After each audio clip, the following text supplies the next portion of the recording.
Hello students, आज करेंगे हम क्वेश्चन नंबर 13 तक हो चुका था। 14 क्वेश्चन 12 की तरह सेम क्वेश्चन है। क्वेश्चन नंबर 15 देखेंगे हम। A vertical pole of length 6 metre cast a shadow 4 metre long on the ground. ठीक है। At the same time a tower cast a shadow 28 metre long, find the height of the tower.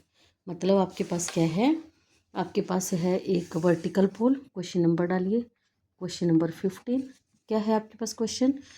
एक vertical pole है, एक पोल है ऐसे, ठीक है।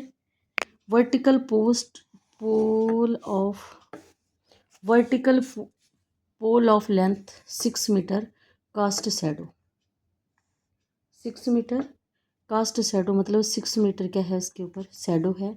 जैसे ये पोल है तो ये यहाँ पे शैडो बनेंगे इसके। और क्या है, 4 metre and 6 metre, 6 metre cost सही बोला ना मैंने? No no no, vertical pole of length cost, ये तो कॉस्ट है 4 मीटर और 4 metre long.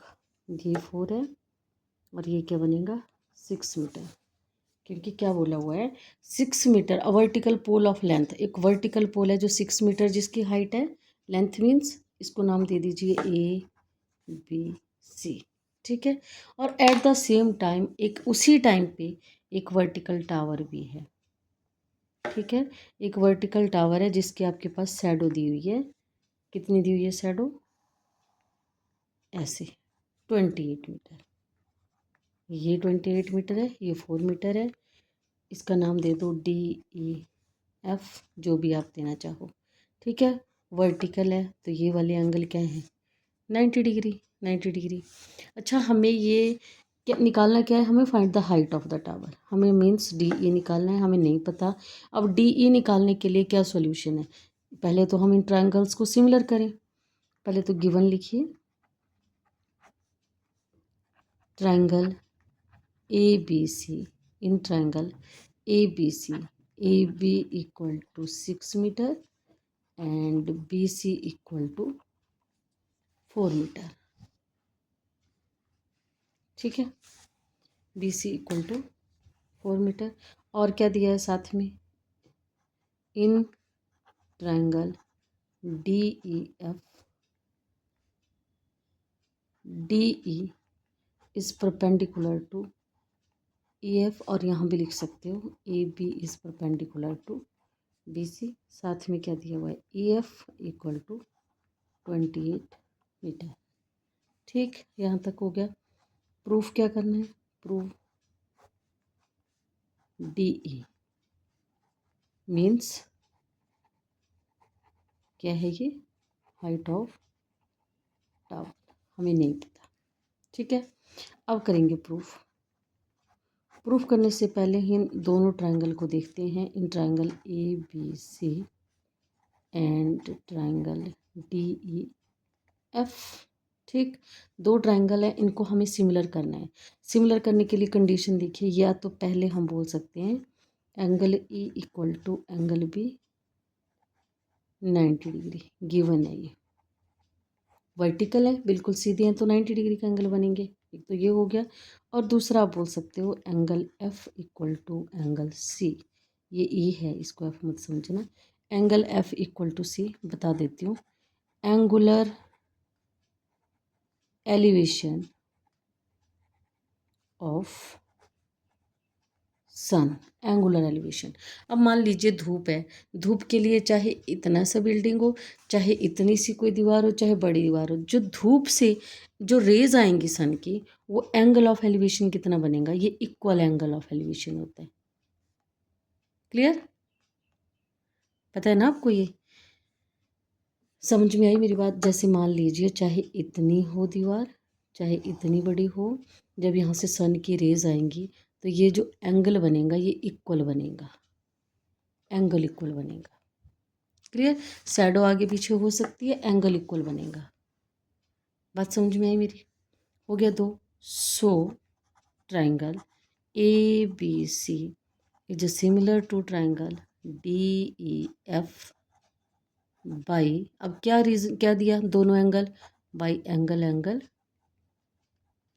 Criteria. Angle angle criteria लग गया इनका। ठीक है, अब हमारे पास दोनों हो गई, तो अब हम बाई CPST से कर सकते हैं। तो हम बोल सकते हैं, क्या बोल सकते हैं हम, AB upon DE equal to BC upon EF। क्यों, रीज़न दे दीजिए यहाँ पे, बिकॉज CPST की फुल फॉर्म में बता चुकी हूँ, corresponding part of similar triangle. Similar triangle जो हमने ट्रायंगल सिमिलर की है उनके कॉरस्पॉन्डिंग पार्ट्स। क्लियर होगी यहाँ तक। अब देखिए AB की वैल्यू आपके पास है कितनी है 6, और DE तो हमें नहीं पता, BC की वैल्यू 4, और यहाँ EF की वैल्यू कितनी है 28। अब तो इजी बन गया। अब तो इसको चाहे पहले ऐसे कट कर लो, 4 7 जा 28, तो DE कितना बन गया 6।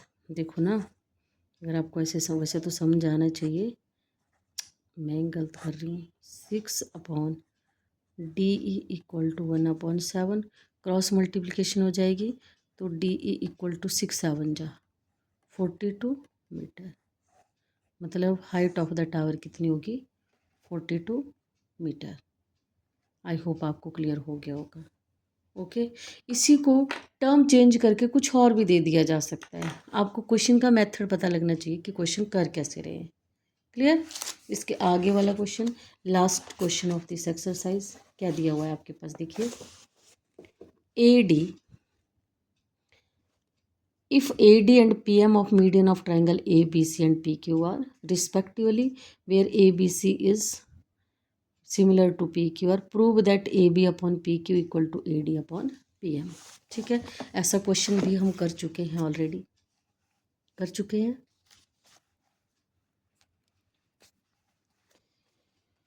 क्वेश्चन नंबर डालिए, क्वेश्चन नंबर 16। क्या बोला है आपको, AD एंड PM कोई ट्रायंगल है, ABC ABC, इसके बीच में AD कोई मीडियन है, और यहाँ पे एक और ट्रायंगल ले लीजिए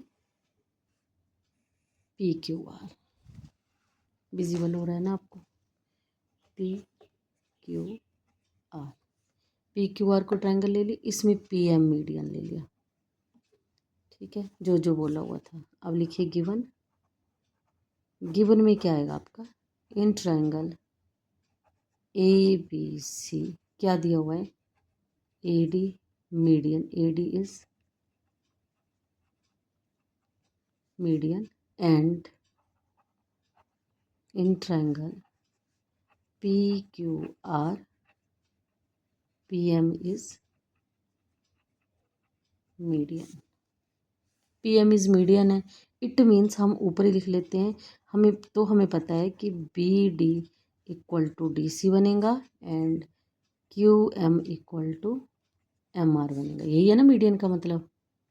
ठीक है, अब हमें प्रूव के, और साथ में ये भी दिया हुआ है, triangle ABC is similar to triangle PQR। Clear.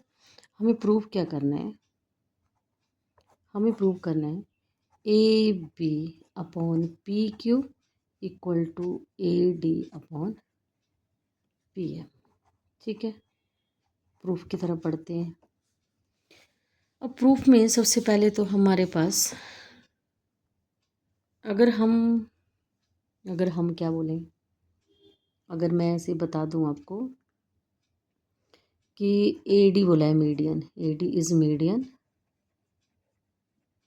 Median है, तो हम यहाँ बोल सकते हैं BD इक्वल टू CD।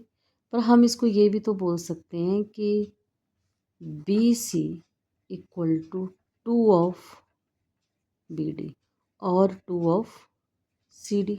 समझ रहे हो मेरी बात, क्योंकि BD इक्वल टू CD है। अच्छा, आपको और सिंपल लैंग्वेज में समझाऊँ, BC को हम क्या ले सकते हैं, BD प्लस CD, क्योंकि BC पूरा है ना, BC equal to BD plus CD।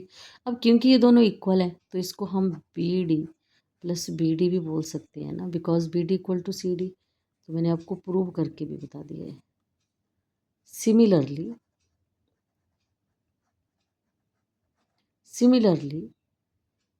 Q R equal to 2 of Q M, same Q R equal to Q M plus M R, और Q M equal to M R है तो 2 of Q M बन जाएगा।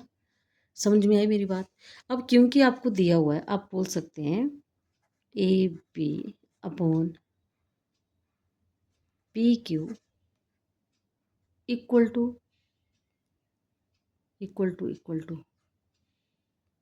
B C upon Q are.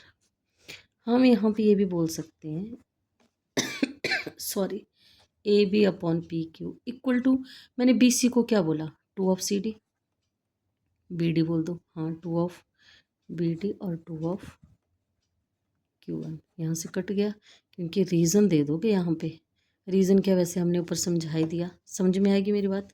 Proved है वो लिख दो, proved अब हो गया। अब हमारे पास दो चीज़ें क्लियर होगी। ज़रा हम लेते हैं अब इन triangle A B D and P Q M, हम इनको सिमिलर करना चाहेंगे पहले।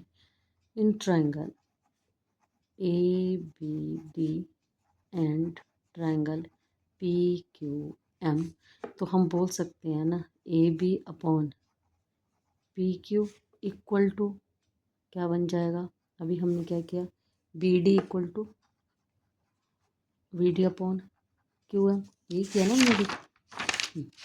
ठीक है, ये तो हो गया। और साथ में हम ये भी तो बोल सकते हैं angle B equal to C, because C P S T corresponding part of similar triangle. Given है कि ए बी सी ट्रायंगल, देखिए अगर आपको बोला हुआ है कि A B C is similar to P Q R, तो A B upon P Q हो गया, B C upon Q R हो गया, तो angle B equal to angle C भी तो बनेगा। ये भी तो इसमें आ रहा है corresponding part of similar triangle. Clear, समझ में आई मेरी बात? हो गया। So triangle A B D is similar to triangle P Q M. क्यों, कैसे, क्या रीज़न दोगे? बाई बोलो। अब देखो, एक तो A B upon P Q हो गया, एस एस, तो आप क्या बोल सकते हैं इसको, by S A S criteria. मतलब दो साइड्स प्रोपोर्शन में है और एक एंगल इक्वल है, तो इसको क्या बोलेंगे, एस ए एस क्राइटेरिया। यहाँ तक समझ में आई मेरी बात? अब ए बी डी और पी क्यू एम अगर आपका सिमिलर हो गया, तो अब हम लिख सकते हैं A B upon P Q equal to B D upon Q M equal to A D upon P M. क्यों, सी पी एस टी। ये भी तो बन गया, हमने इनको किया ना। देखिए मैंने इस ट्रायंगल को किया, ये वाली ट्रायंगल ले ली, ये वाली ट्रायंगल ले ली, इन दोनों को कंसीडर किया हमने, इनको सिमिलर किया, तो ए भी तो इसका कॉरस्पॉन्डिंग पार्ट बना, corresponding part of similar triangle. Clear? तो हम क्या बोल सकते हैं, अब हमारे पास आ गया। अब इसको चाहे आप तीनों को लिख लो, क्योंकि जो हमें प्रूव करने के लिए दिखा है हम उसको लिख सकते हैं, A B upon P Q equal to A D upon P M. Hence proved, proved. इसी के साथ आपका ये 6 चैप्टर कंप्लीट होता है। अगर फिर भी कोई प्रॉब्लम हो, मुझे लगता है वो जब बीपीटी थ्योरम करवाई थी तो स्टैंड नहीं था, तो कुछ प्रॉब्लम हुई होगी। अगर प्रॉब्लम है तो मुझे बताना, अदरवाइज़ फिर हम इसके आगे मैं स्टैटिस्टिक्स करवाना चाहूँगी। Okay, thanks for watching.